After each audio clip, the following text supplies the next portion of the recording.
A tired single dad walks into a gun shop with his little daughter.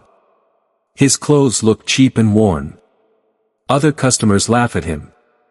The staff assumes he can't afford anything. Someone says, "Sir, this isn't a toy store." The daughter quietly says, "Daddy, are we in the right place?" Suddenly the shop owner walks in and freezes when he sees the man. Everyone thinks the dad is about to be kicked out. Instead, the owner stands straight and says, "Sir, it's an honor to see you again." Everyone is shocked. Before we dive into this incredible story, don't forget to subscribe, and hit the bell icon button so you never miss our powerful, life-changing content. I pushed open the door of the gun shop. My daughter's small hand wrapped in mine. Dusty boots. Worn jacket. Eyes judging from every corner. A man laughed behind the counter. "Wrong place, buddy." The room smelled of metal and oil. My daughter squeezed my fingers. "Daddy, are they mad at us?" My chest tightened. But I forced a calm smile. "Everything will be fine." They saw a poor single father. They did not see the years of hunger. The nights building a company from a broken laptop. They did not see the woman who believed in me. When the world saw nothing. Emily. She sold her only car. So I could build my first prototype. She whispered one promise that night. "One day they will stand for you." The door behind the counter opened. The owner stepped out. Then suddenly froze when he saw me. His eyes widened. The entire shop went silent. Then he walked straight toward me. With a look of deep respect. And said words that made the whole room turn. "Sir, it is an honor." But what happened next? Even my daughter did not expect. The laughter in the room died instantly. Men who mocked me a moment ago stood frozen beside the glass counters. My daughter looked up at me, confused. "Daddy, why is everyone quiet?" I slowly turned toward the owner. His name was Frank. 20 years earlier. We stood in the same dusty town. Two young men with empty pockets. And impossible dreams. Frank wiped his hands nervously. And looked at the crowd. "You people see an old jacket," he said. "I see the man who built the company. That saved my shop." Murmurs spread across the room. My daughter tilted her head. "Daddy, what company?" I knelt beside her. The scent of oil and steel still filled the air. "Sweetheart," I said softly. "Remember the company Mommy helped me start?" Her eyes brightened slowly. Frank smiled with pride. "This man owns the security technology. Now used in thousands of stores across America." The same men who laughed earlier shifted their feet in silence. But the real truth, the truth about Emily, was still waiting to be revealed.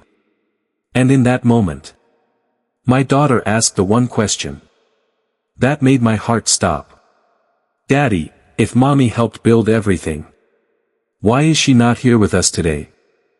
The question hung in the air. Heavier than the smell of oil and steel. My throat tightened. For a moment, I could not speak. Frank quietly stepped back, giving us space. I knelt beside my daughter, looking into the same bright eyes. Emily used to smile at every morning. "Your mother," I said softly, "was the bravest person I ever knew." The room remained silent. Even the men who laughed before now listened carefully. Years ago, when I had nothing, everyone said my idea would fail. I remembered the tiny apartment. Cold nights. Bills stacked on the table. But Emily never doubted. She worked double shifts. She skipped meals. She told me success was already waiting, if I had the courage to reach it. One winter night, she placed a small envelope in my hands. Every dollar she had saved was inside. "Build the dream," she said. My daughter squeezed my arm. "Mommy was amazing," she whispered. I smiled gently. But my heart carried a deeper truth. Because the world believed. I built everything after she was gone. But what my daughter was about to learn, what no one in this room knew yet, was that Emily's final decision changed my life forever. The memory rose slowly, like a quiet sunrise inside my chest. I looked at my daughter. Then at the silent room around us. Emily knew something was wrong. Long before I did, I said gently. The hospital lights were cold and bright. The air smelled of medicine and fear. Doctors spoke in careful voices. She listened without panic. Without tears. That night she held my hands. With the same calm strength that built our entire future. "You must promise me something," she said. I shook my head. "I will not lose you." But Emily only smiled. "If life becomes heavy," she whispered, "do not stop climbing." She placed my daughter, still a baby, against my chest. "Raise her to believe in courage. Raise her to finish what we started." My daughter looked up at me now, eyes shining with quiet emotion. "Daddy. Mommy believed in you. That much?" I nodded slowly. "Yes, sweetheart. More than anyone." Frank wiped his eyes quietly. Even the strangers in the shop stood with lowered heads.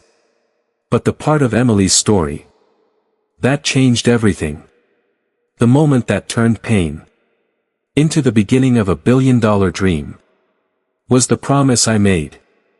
The morning after she was gone. The morning after Emily was gone. The apartment felt painfully quiet. No laughter.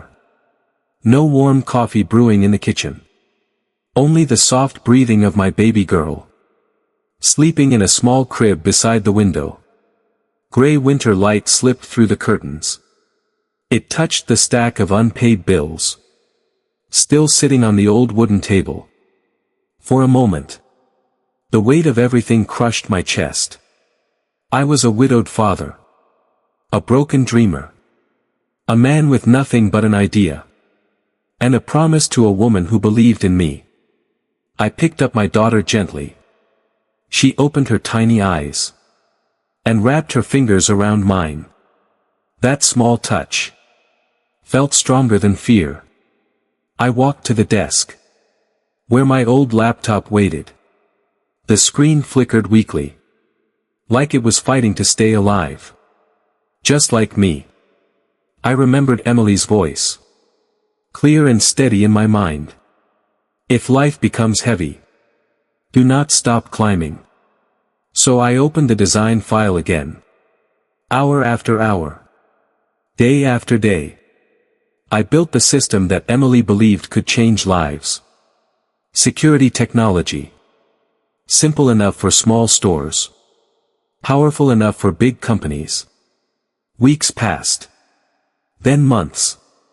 Sleep became rare. Hope became fragile. Until one evening, a single email appeared on the screen. That changed the direction of everything. The email arrived at 2:17 in the morning. My eyes burned from exhaustion. The small apartment was silent, except for the soft hum of my laptop. I almost ignored it. But something inside me said, "Open it." The message was short. A small security supply company had tested the system I designed. They wrote one sentence that made my hands tremble.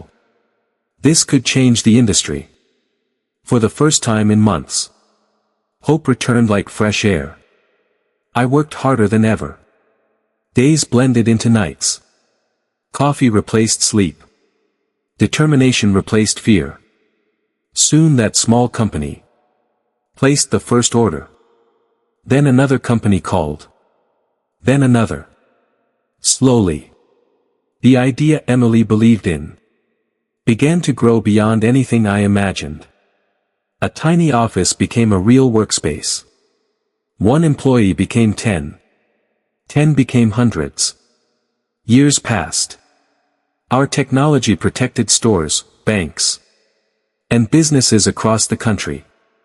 One morning, a financial magazine printed a headline that shocked the entire business world.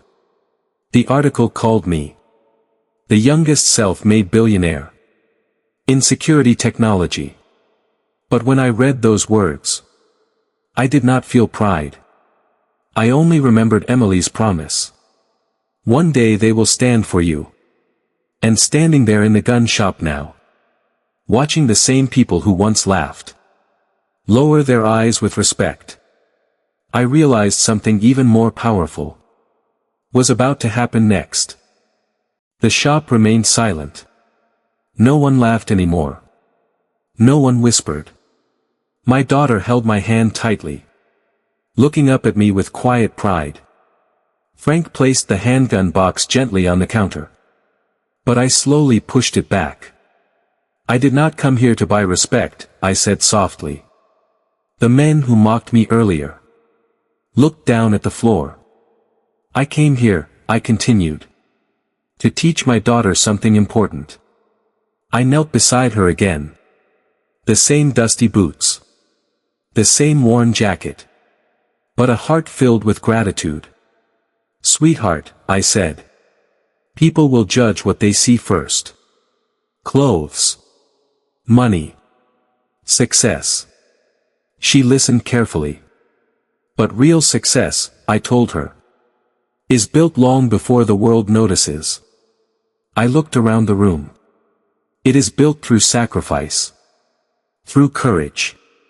Through the love of someone who believes in you when no one else does. Frank nodded slowly.